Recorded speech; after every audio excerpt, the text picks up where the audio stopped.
এই শীতের মধ্যে সিম দিয়ে কিভাবে সিমের নিরামিষ রান্না করা হয় সেটা আমি দেখাচ্ছি। এটা কিন্তু আমার অনেক ফেভারিট খাবার।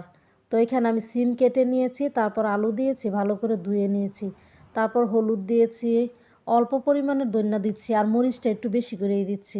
মরিচ বেশি দিলে আমার কাছে ভালো লাগে। তারপর লবণ দিচ্ছি। তারপর হচ্ছে গিয়ে আমি এখানে তেল দিয়ে দিচ্ছি পরিমাণ মতো।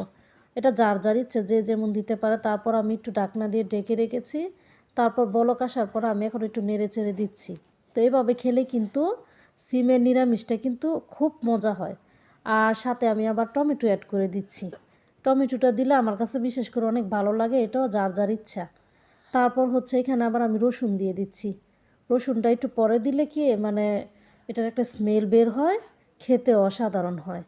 তো আমার নিরামিষটা কিন্তু প্রায় রান্না শেষ। দেখেন লুকটা কত সুন্দর হয়েছে। এভাবে রান্না করে খেয়ে দেখতে পারেন, খুব টেস্ট হয়। শীতের মধ্যে জটপটের মধ্যে এভাবে রান্না করলে খুব ভালো লাগে। তো আমি খেয়েছি, আমার কাছে অসাধারণ মজা লেগেছে। আপনারাও এভাবে রান্না করে দেখতে পারেন।